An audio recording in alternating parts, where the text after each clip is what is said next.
Good morning, students. I hope beta you are safe with your family at home. Now बेटा next point मैंने आपको हमने discuss किया था। मैंने आपको बताया था कि जो बैटल हुई, जो प्लासी की बैटल हुई थी, उसमें बेटा जैसे रॉबर्ट क्लाइव जीत गया था। उसके बाद क्या है, उसने एक बेटा पत्र लिखा। रॉबर्ट क्लाइव ने क्या है, विलियम पिट्स को एक पत्र लिखा, जो इंग्लैंड के जो मोनार्ची के प्रिंसिपल सेक्रेटरी थे। ये पत्र बेटा 7 जनवरी 1759 में कलकत्ता से लिखा गया। इसमें बताया गया जो ईस्ट इंडिया कंपनी ने यहाँ पर कब्जा कर लिया था, यहाँ प्लासी के बैटल की वजह से यहाँ के कुछ क्षेत्रों पर उन्होंने कब्जा कर लिया था। तो उसके बाद यहाँ इंग्लैंड के जो लोग थे उनसे काफ़ी इंग्लैंड के लोग उनको काफ़ी अविश्वास मतलब संदेह की तरफ से देखते थे। उसके बाद इसमें बताया जाता है बेटा, उसने एक पत्र लिखा। उसमें पत्र में इसने बताया कि इतना बड़ा जो विशाल साम्राज्य है, इसको कब्जा करने में हमें किसी प्रकार की कोई परेशानी नहीं आई। और मैं अब ये फैसला आप पर छोड़ता हूँ कि इतना बड़ा जो क्षेत्र है, जिसकी सालाना इनकम 20 लाख है, 20 लाख की आमदनी है और 3 प्रांत हैं, ऐसी कोई चीज़ है जिसको छोड़ना या फिर जिस पर शोर मचाना इतना उचित है। तो यानी कि लेटर उन्होंने उसको लिखा। उसके बाद नेक्स्ट पॉइंट है बेटा, इसमें देखो, इसमें नेक्स्ट है बेटा द नवाब कंप्लेंट्स। अब इसमें नवाब और कंप्लेंट्स के बारे में बताया जाता है। नवाब ने क्या है बेटा, जो 1733 में जो नवाब थे बंगाल के, उन्होंने इंग्लिश ट्रेडर के बारे में कुछ लिखा था, यानी कि इंग्लिश व्यापारी के बारे में कुछ लिखा था।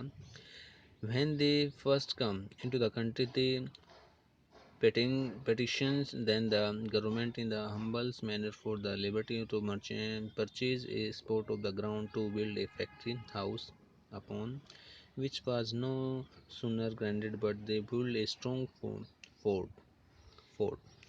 अब इसमें बताया जाता है बेटा, जैसे 1733 में नवाब ने, बंगाल के जो नवाब थे, उन्होंने जो अंग्रेज व्यापारी थे उनके बारे में लिखा कि जब वो पहली बार या हमारे देश में आए थे तो उन्होंने सरकार के सामने रिक्वेस्ट की थी, विनती की थी कि हम उन्हें एक फैक्ट्री बनाने के लिए थोड़ी सी ज़मीन दी जाए। उन्हें वह ज़मीन तो मिल गई, उन्होंने वह अब ज़मीन उनको मिल गई, लेकिन वहाँ उन्होंने धीरे धीरे एक मजबूत किला बना डाला। और इसके चारों ओर बेटा, इसके चारों ओर उन्होंने बाउंड्री कर दी, जो खड्डे खोद दिए जो पानी से भरे हुए थे। तो उसके बारे में उन्होंने बताया कि दीवारों पर उन्होंने जाने कितने तोबे, मतलब धीरे धीरे उन्हें तो जो तोबे हैं वो भी वहाँ पर स्थापित कर दी। और वहाँ के जो सौदागर हैं, मर्चेंट हैं, इसके अलावा जो ट्रेडर हैं, उनको भी आसपास के क्षेत्र में बसने के लिए मजबूर कर दिया। अब वो क्या थे बेटा, जो 1 लाख रुपए राजस्व यहाँ से वसूल रहे थे। अब ये भी हम कह सकते हैं कि वो राजस्व तो वसूल रहे थे, और वे असंख्य औरतों यानी कि वोमेंस को और मेंस को उन्हीं के देश में गुलाम बनाकर लूट खसोट रहे थे। मतलब भारत के लोगों को उन्हीं को गुलाम बनाकर उन्हीं से पैसे वाट रहे थे और उन्हीं को वो लूट रहे थे। अब इसमें देखो बेटा, after the defeat of Plassey, Sirajuddaula was associated with the Mir Jafar made the nawab. अब इसमें क्या बेटा, प्लासी की जो जंग हुई थी, जो लड़ाई हुई थी, वो कंपनी की सबसे पहली विक्ट्री थी। उसमें बताया जाता है सिराजुद्दौला उसमें मारा गया और मीर जाफ़र को वहाँ का नवाब बनाया। अब कंपनी जो अनविलिंग थी, मतलब कंपनी चाहती थी कि ज़्यादा से ज़्यादा वो अपने एडमिनिस्ट्रेशन क्षेत्र पर कब्जा करे, और वो चाहते थे कि अपने एक्सपेंशन ऑफ द ट्रेड को, व्यापार को, यानी कि अपने व्यापार को बढ़ाए। इसके लिए चाहते थे कि बिना किसी लड़ाई के जो लोकल रूलर हैं उनके साथ उनकी किसी प्रकार की लड़ाई नहीं हो रही थी, बिना लड़ाई के वो अपने क्षेत्र को बढ़ा रहे थे, तो उनके लिए बहुत ही अच्छा था। यानी कि वो नहीं चाहते थे कि स्थानीय जो क्षेत्र जो लोकल रूलर हैं उनके साथ उनकी लड़ाई वगैरह हो और उनके क्षेत्र बढ़ने में कोई प्रॉब्लम आए। तो वो जानते थे कि अब क्या है, जो धीरे धीरे क्षेत्र हैं वो कब्जे में ले रहे थे, उनको किसी प्रकार की कोई प्रॉब्लम नहीं थी। सुन द कंपनी डिस्कवर्ड, अब क्या थी, कंपनी को काफ़ी डिफ़िकल्टी आई, क्योंकि जो पपेट जो नवाब थे वो भी क्या थे, कई बार कंपनी की सहायता तो करते थे और वो चाहते थे कि कंपनी की सहायता करें, लेकिन कई बार क्या होते बेटा, वो मेंटेन के जैसे जो डिग्निटी थी उनकी, जो जनता के नज़र में जो रिस्पेक्ट थी, उसकी वजह से कई बार वो विद्रोह स्टार्ट कर देते थे। तो इसमें कंपनी के बारे में बताया जाता है, what could the company do, जब मीर जाफ़र ने क्या किया, कंपनी के सामने विरोध प्रकट किया, तो मीर जाफ़र की जगह मीर कासिम को वहाँ पर नवाब बना दिया। और जब मीर कासिम भी कंप्लेन करने लगा तो उनको भी डिफेट कर दिया, हरा दिया बक्सर की बैटल में, जो 1764 में हुई, जो बंगाल के आसपास के क्षेत्र में बेटा। अब इसमें मीर जाफ़र क्या है, मीर जाफ़र भी प्रॉब्लम क्रिएट करने लगा, तो उन्होंने मीर कासिम को फिर बना दिया। अब मीर जाफ़र क्या था कि मीर कासिम को बना दिया, अब वो उसको 5 लाख रुपए मंथली देते थे नवाब कंपनी को, और कंपनी अपने व्यापारिक सुविधाएं बढ़ा रही थी, और अपने डिमांड, जो ट्रेड की जो डिमांड थी उसको बढ़ा रही थी, यानी कि अपने क्षेत्र को एक्सपेंड कर रही थी, रेवेन्यू सिस्टम भी लगा रही थी, आसपास के क्षेत्रों को कब्जे में ले रही थी। अब जैसे मीर जाफ़र 1765 में मरा, तो अब कंपनी का मूड हो गया कि वो एक ऐसा सिस्टम चाहते हैं कि पपेट रूलर की जगह वो खुद ही नवाब बने, और ताकि किसी प्रकार की उनको क्षेत्र कब्जे करने में, आसपास के व्यापार को बढ़ाने में किसी प्रकार की कोई प्रॉब्लम ना आए। अब फाइनली उन्होंने क्या किया, 1765 में जो मुगल एम्परर था, उन्होंने क्या किया, बंगाल की दीवानी मुगल एम्परर ने इनको दे दी, ब्रिटिश कंपनी को। अब दीवानी कंपनी को मिल गई, अब उनके पास काफ़ी वेस्ट रेवेन्यू था बंगाल का। अब उनकी सबसे बड़ी जो प्रॉब्लम थी, मेजर जो प्रॉब्लम थी, वो सोल्व हो गई, जो पहले वो फेस करते थे फ्रॉम द अर्ली 18 सेंचुरी। अब इसमें क्या था, वो अपने व्यापार को धीरे धीरे यहाँ पे बढ़ा रहे थे, बट ही हैड जो, अब यहाँ से वो वस्तु खरीदते थे पहले गोल्ड और सिल्वर के बदले में, यानी कि ब्रिटेन से वो सोना चांदी लेके आते थे, उससे यहाँ पे वस्तु खरीदते थे। अब लेकिन उनकी सबसे बड़ी प्रॉब्लम सोल्व हो गया, वो यहाँ पर वस्तु क्या थी, अब वो ब्रिटेन से जो गोल्ड आ रहा था वो धीरे धीरे उसमें गिरावट आ गई, क्योंकि जो प्लासी की बैटल में जीत गए थे। और उसके बाद उनको दीवानी, बंगाल की दीवानी मिल गई थी। बेटा दीवानी होते बंगाल का जो क्षेत्र था, रेवेन्यू सिस्टम जहाँ पर फसल वगैरह होती है, टैक्स वगैरह होते हैं, वो सारा काम उनको मिल गया था। अब इनके पास क्या था, जब जो रेवेन्यू सिस्टम इनको मिल गया था, उसी से वो क्या करते थे, कॉटन है, सिल्क की जो टेक्सटाइल है भारत में, मतलब जो सूती कपड़े हैं, उन कपड़ों को खरीदते थे। अब वो क्या करते थे, भारतीय रेवेन्यू सिस्टम से देखो बेटा, कपड़े खरीदते थे, कंपनी को मेंटेन करते थे, और बिल्डिंग बना रहे थे, फोर्ट वगैरह, किले वगैरह बना रहे थे, और अपने कलकत्ता में उन्होंने ऑफिस वगैरह बनाए। ये सारा सिस्टम जो भारतीय रेवेन्यू सिस्टम है बंगाल का, उसी से उन्होंने किया। मतलब अब उनको सोना चांदी की ज़रूरत नहीं थी, वो भारत में भारतीय लोगों से पैसा लेते थे और अपने व्यापार को बढ़ा रहे थे। अब बेटा कंपनी ऑफिशियल बिकेम नवाब, अब कंपनी के जो ऑफिसर हैं नवाब बन बैठे। नवाब का मतलब बेटा, what did its mean to be nawab. नवाब का मतलब होता है बेटा, इसका मतलब यह है कि कंपनी के पास अब सत्ता और ताकत दोनों थी, मतलब कंपनी के पास अब पावर और अथॉरिटी दोनों थी, but he also mean the something else, वो और कुछ भी चाहते थे। अब वो चाहते थे कि each company servant begin to have vision of the living like nawab, और कंपनी के जो सर्वेंट थे वो एक नवाब की तरह जीवन जीना की ख्वाब देखने लगे, मतलब नवाब की तरह वो अपना ऐशो आराम का जीवन जीने के लिए देखने लगे। अब उसके बाद है बेटा, after the battle of Plassey, actual Nawab of the Bengal were the forced to give land and vest some of the money as personal gift to the company official। अब इसमें क्या बताया जाता है बेटा, कंपनी जो प्लासी की लड़ाई के बाद बंगाल के जो असली नवाब थे, मतलब जो एक्चुअल में नवाब थे, जैसे मैंने आपको पहले बताया, सिराजुद्दौला था, अली वर्दी खां था, मीर जाफ़र था, मीर कासिम था, जो एक्चुअल में नवाब थे वो अब क्या करते थे, कंपनी को निजी तौर पर तोहफे या ज़मीन, पैसे या भेंट करते थे। अब इसमें रॉबर्ट क्लाइव के बारे में बताया जाता है कि रॉबर्ट क्लाइव के पास भारत में बेहिसाब दौलत थी। 1743 में जब इंग्लैंड से मद्रास आया था, तो उसकी जो एज थी 18 ईयर थी। 1767 में जब वो दोबारा यहाँ पर गवर्नर बन के आया, तो भारत से रवाना यहाँ से गया, तो उसके पास इतनी दौलत है, मतलब हम दौलत को इसमें देखो, इसमें दिखाया गया 401102 पाउंड के बराबर उसके पास इतनी दौलत थी। तो दिलचस्प बात यह थी, मतलब अब इसमें ये बात ऐसी थी कि कंपनी गवर्नर दूसरे काल में यहाँ पे आया था, तो उस पर भ्रष्टाचार का जो आरोप था वो लगाया गया, और 1772 में ब्रिटिश की सरकार ने, ब्रिटिश जो संसद में, पार्लियामेंट में, उसके खिलाफ भ्रष्टाचार का आरोप के खिलाफ उस पर मुकदमा चलाया गया, और सरकार को उसकी संपत्ति काफ़ी संदेहपूर्ण लगी, तो उस पर भ्रष्टाचार का आरोप लगाया, और उसके बाद उन्होंने उसको काफ़ी प्रयासों के बाद उसको बरी तो कर दिया। लेकिन बताया जाता है कि 1774 में उसने सुसाइड कर लिया था, क्योंकि वो उसके ऊपर बेटा काफ़ी जो इलीगल काफ़ी क्राइम वगैरह उस पर लगाए गए थे, बेहिसाब उसके पास दौलत थी, तो उसकी वजह से काफ़ी उसको उसको परेशान किया गया, प्रताड़ित किया गया, तो उसके बाद बताया जाते हैं कि उसने सुसाइड कर लिया था। अब जो however not all the company official succeed in the making money like Clive.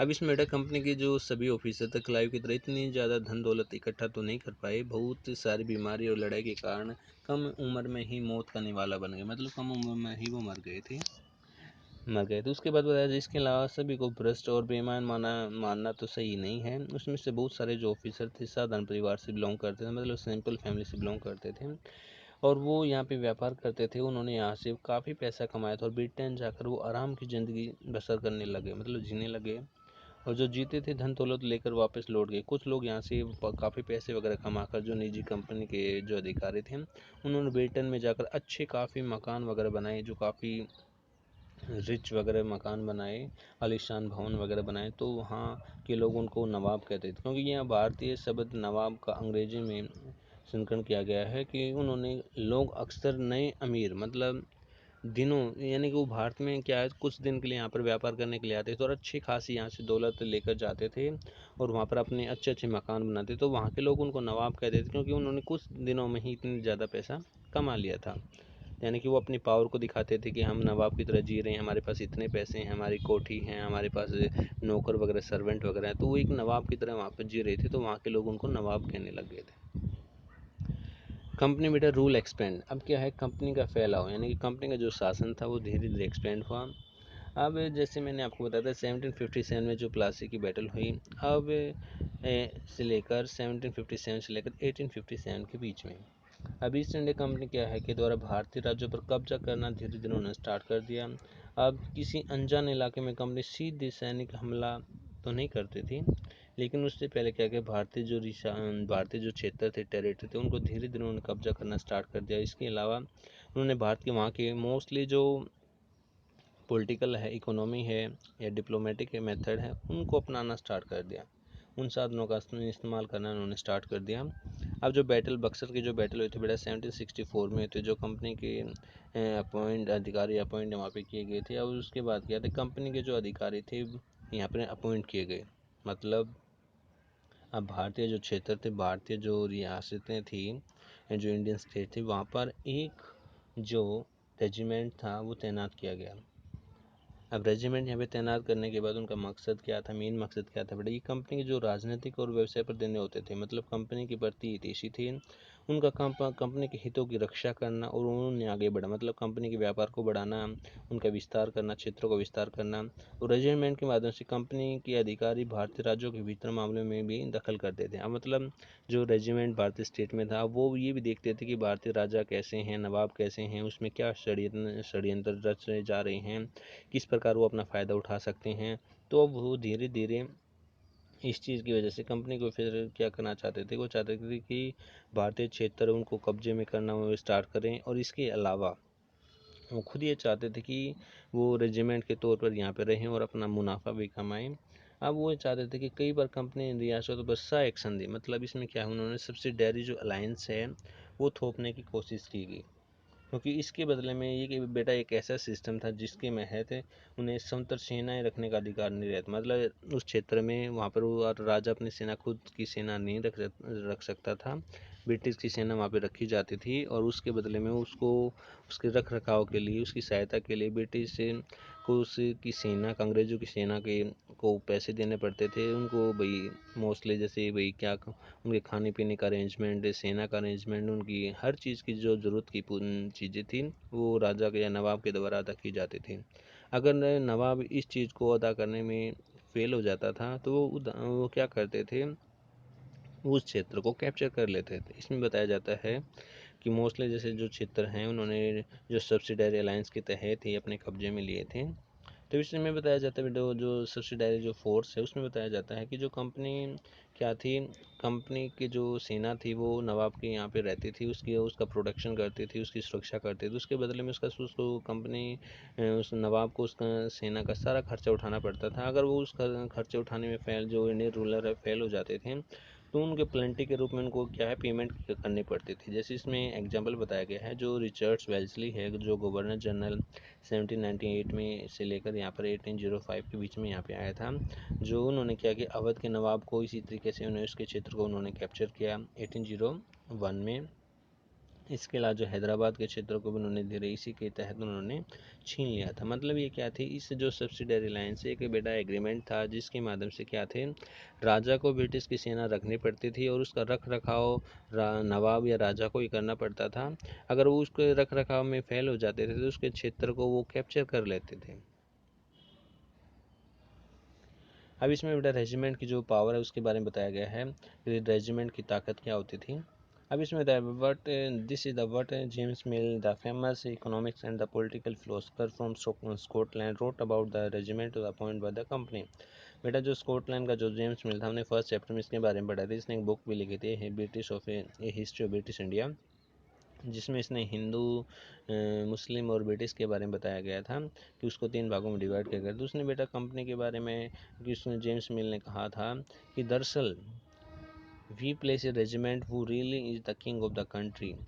इसमें बताया जाता है बेटा दरअसल रेजिमेंट क्या थी, रियासत का राजा होता था, हमें उसे हस्तक्षेप यानी कि किसी प्रकार का उसमें हमें इंटरफेयर नहीं करना चाहिए, उसके अंडर में तहत काम करने की छूट देते। मतलब वो क्या थे कि किसी प्रकार के काम इंटरफेयर नहीं करते थे, राजा के अंडर में वो रहते थे, रेजिमेंट उसके दरबार में रहते थे और किसी प्रकार का वो इंटरफेयर भी नहीं करते थे। लेकिन वो क्या था, जो रेजिमेंट था ब्रिटिश सरकार के लिए काम करता था, जो चीज़ें आराम से चलती थी, तो रेजिमेंट का जो अधिकारी था किसी प्रकार की दखल अंदाजी नहीं चल करता था। जब उसको ये लगता था कि जब उसको यह अलग तरह का एहसास होता था कि राजा उसके मामले में या किसी प्रकार की कोई अड़चन पैदा कर सकता है, जब भी कोई राजा कोई ऐसी रास्ता अपनाता था जिससे ब्रिटिश सरकार गलत मानती थी, तो टकराव और आपस में जो ये आप कह सकते हैं जो डिस्टर्बेंस है वो पैदा हो जाती थी। तो उसके बारे में जेम्स मिल ने लिखा है कि रेजिमेंट की ताकत क्या थी। रेजिमेंट क्या था बेटा, रेजिमेंट मैंने आपको बताया था जो ब्रिटिश का एक जो सदस्य था, नवाब या राजा के दरबार में रहता था, वो उपस्थित रहता था, वो हर एक्टिविटी में भाग लेता था। उनकी जो मीटिंग होती थी, उनके जो एग्रीमेंट होते थे, वे कौन से भाषण वगैरह दिए जाते थे, हर चीज़ की एक्टिविटी पे उसके ध्यान रहते थे। जब उसको ये एहसास होता था कि भाई ये जो राजा की जो नीतियाँ हैं, रेजिमेंट की जो नीतियाँ हैं, जो कंपनी की भलाई के लिए चले, तो रेजिमेंट कोई भी किसी प्रकार का उसमें इंटरफेयर नहीं करता था। लेकिन जब उसको एहसास हो जाता था कि राजा या जो नवाब है कोई नई पॉलिसी अपना रहा है, उसकी वजह से ब्रिटिश के व्यापार में जो ब्रिटिश ईस्ट इंडिया कंपनी व्यापार में कोई अड़चन पैदा हो सकती है, तो वो अपना कोई इसमें अपनी पावर का यूज़ करते थे।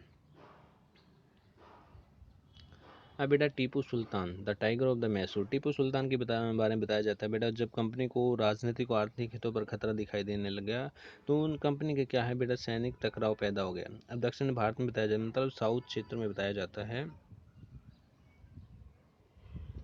बेटा, साउथ इन चित्र में बताया जाता है कि जो मैसूर एक अच्छा उदाहरण है, क्योंकि ये ब्रिटिश से काफ़ी घृणा करते थे और उनके जो कंपनी के कर्मचारी थे उनसे भी काफ़ी घृणा करते थे। इसमें मैसूर के बारे में बताया जाता है कि बेटा जो लीडरशिप थे मैसूर के जो शासक थे हैदर अली थे, जिन्होंने 1761 से लेकर 82 के बीच में शासन किया। फिर उसके बाद बेटा टीपू सुल्तान उसका जो बेटा आता है वो 1782 से लेकर 1799 के बीच में उसने मैसूर को कंट्रोल किया, काफ़ी पावरफुल राजा बनाया। तो इसमें मैसूर के बारे में बताया जाता है, जो मोस्टली मैसूर के क्षेत्र में जो मालाबार कोस्ट है वहाँ से कंपनी अपने जैसे जो लीची है, मिर्च है, इलायची है, वो यहाँ से परचेज़ करते थे। तो 1785 में टीपू सुल्तान ने क्या किया, उनके जो व्यापार है उसको स्टॉप कर दिया। मतलब जो लोकल मर्चेंट्स थे यहाँ से व्यापार के लिए आ रहे थे उनको उसने स्टॉप कर दिया, रोक दिया, उनके कारोबार पर उन्होंने उसने पाबंदी लगा दी। अब टीपू सुल्तान क्या था, टीपू सुल्तान से भारत में रहने वाले जो आप ये कह सकते हैं टीपू सुल्तान का बेटा जो फ्रेंच थे उनके साथ काफ़ी फ्रांसीसियों के साथ काफ़ी घनिष्ठ संबंध था, मतलब अच्छी मित्रता थी। अब इसमें क्या था, जो ब्रिटिशर थे वो मोस्टली उससे काफ़ी क्रोधित थे। अब वो हैदर अली और टीपू सुल्तान को जानते थे कि वो काफ़ी अच्छे शासक हैं, महत्वाकांक्षी हैं, घमंडी हैं, खतरनाक दिखाई देते हैं। उनको अंग्रेज़ों को भय था कि ये उनके व्यापार में अड़चन पैदा करेंगे। अंग्रेज़ों को लगता था कि ऐसे राजाओं को नियंत्रण करना और कुचलना बहुत ज़रूरी है, मतलब उनके खिलाफ कार्रवाई करना बहुत ही ज़रूरी है। इसके फलस्वरूप बताया जाता है उनके बेटा मैसूर में बताया जाता है कि जो ब्रिटिश ईस्ट इंडिया कंपनी है और जो मैसूर के शासक हैं उनके बीच में काफ़ी यानी कि 4 युद्ध हुए, 4 वार। जिसकी डेट इसमें अलग अलग मेंशन की। फर्स्ट जो वार हुआ था 1767 से लेकर 69 के बीच में हुआ, सेकंड 1780 से 84 के बीच में हुआ, थर्ड 1790 से 92 के बीच में हुआ, और लास्ट में 1793 में टीपू सुल्तान इसमें मारा गया। अब उसके बाद मरने के बाद जैसे टीपू सुल्तान लास्ट के बैटल में श्री जो रंगपट्टनम है उसकी जो राजधानी है उसकी रक्षा करते हुए टीपू सुल्तान मारा गया, और मैसूर का जो पूरा क्षेत्र था मोस्टली जो वोडियार राजवंश के हाथ में चला गया, और अब धीरे धीरे मैसूर पर जो सब्सिडरी रिलायंस है वो संधि स्थापित कर देगी, और धीरे धीरे इसके क्षेत्र को कैप्चर कर लिया गया। अब इसमें बेटा लीजेंड ऑफ द टीपू, मतलब टीपू की कहानी के बारे में बताया जाता है कि जो राजाओं की छवि अक्सर जो जनता है वो बताती थी, प्रचलित किस्से बताए जाते थे कि उसकी ताकत, उसकी जो पावर है उसके बारे में लोग बताते हैं कि 1782 में मैसूर के जो राजा बने थे टीपू सुल्तान के बारे में कहा जाता है कि उसका एक बेटा फ्रांसीसी दोस्त था, फ्रेंच जो फ्रेंड था, उसके बारे में दोनों की दोस्ती के बारे में बताया जाता है कि वो अपने फ्रेंच जो दोस्त था उसके साथ जंगल में शिकार खेलने गए, यानी कि वो अपने दोस्त के साथ जंगल में शिकार खेलने गए, तो जंगल में शिकार खेलने गए तो वहाँ पर उन्होंने एक शेर के साथ उनका सामना हो गया। उनकी बंदूक ने उनकी जो गन थी मौके पर साथ छोड़ दिया, और उसके पास जो ये बेटा कटार थे वो ज़मीन पर गिरी थी। फिर भी टीपू सुल्तान ने निहत्थे बताए जाते हैं ना, तो उसके पास गन थी ना ही वो कटार थे, उसने हौसले के साथ हिम्मत के साथ उसने उस शेर का मुकाबला किया और उसको मार गिराया। और उसी के बाद बताया जाता है कि जो Mysore of tiger of Mysore है वो उपाधि उसको मिली, लोग उसको टाइगर ऑफ मैसूर के नाम से उसको जानने लग गए। और उसके जो शाही झंडे पर भी बताया जाता है कि जो शेर की इमेज थी। तो बेटा यहाँ तक काफ़ी पॉइंट इसमें डिस्कस हो गए हैं, बाकी जो पॉइंट हैं बेटा हम वो कल डिस्कस करेंगे, क्योंकि मुझे पता है बेटा ये चैप्टर काफ़ी लेंथी है। अगर हम इसको बेटा चैप्टर्स को धीरे धीरे करेंगे तो हमारे लिए काफ़ी अच्छा होगा, समझने में किसी प्रकार की कोई प्रॉब्लम नहीं आएगी। तो धीरे धीरे हम इस चैप्टर के पॉइंट को डिस्कस करेंगे, और फिर भी बेटा अगर किसी बच्चे को किसी भी पॉइंट में कोई प्रॉब्लम है, किसी भी पॉइंट में या किसी भी पहरे में, तो आप बेटा मुझसे कंसल्ट कर सकते हैं, डिस्कस कर सकते हैं, मैसेज कर सकते हैं, कॉल कर सकते हैं बेटा। ओके बेटा।